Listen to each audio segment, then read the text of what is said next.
that two things. One is we are re-looking at this situation.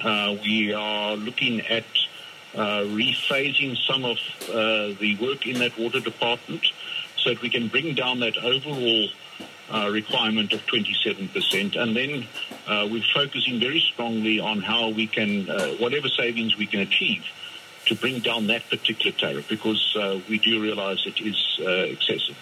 The second point is that should we have some decent rain and we are then able to move off level 6 tariff, obviously, it will be a completely different scenario. You know that you're probably going to be butting heads with Anton Bredell, right? I'll tell you why I say that. He was on this show saying that he disagrees with the city and the increased tariffs, or the suggested increase in tariffs. Yes, well, the MEC is entitled to his views, but in the end, the city will consider everyone's input. We are taking this particular issue quite seriously, because we do, obviously realize that this is a very serious proposal. So we are examining all the options we have to see what we can do to reduce that particular tariff. Some are suggesting, Alderman Neilson, that in the Western Cape, if the DA continues in this way, you might just very well be finding yourself closer to the opposition benches. Well, I think we understand that particular issue, but the point is, we're faced with a very, very serious drought, and we're also faced with being necessary to have income to run the water department, and it's a rock and a hard place. So, in the end, we recognise the political risk for ourselves. We would never do this if we didn't have to. That's I think quite clear. We're only doing this because we see the need for this additional income, so that we can get through this, so that we can get our augmentation schemes ramped up further.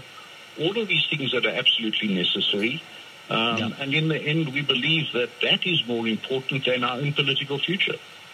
Now, are you going to be spending all the money, though? Because, and two things, spending money, and number two, absolute transparency as to what happens with that money. So first and foremost, you didn't spend all of your allocated budget for the last financial year. Why? And well, the current financial year, you're quite correct. So, halfway through the financial year, when this was getting very critical situation, the minister then allowed us to supplement our budget, essentially.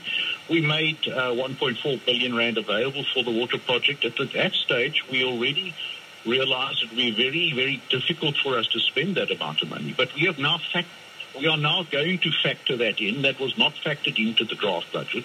So that is one of the mechanisms by which we're going to reduce that overall 27% requirement, by taking into account the underspend. And then we've also, in the last few weeks, have been thoroughly drilling through that program exactly on that question. Will we be able to spend the money? If we're not, then we are basically looking to rephase that so that we bring down the financial requirement to what is actually spendable in that particular period. And finally, I know you've got to leave right now, so transparency. Say you increase by 55% for the 6,000 litres per month, and then all the other ones averaging out at about 27%.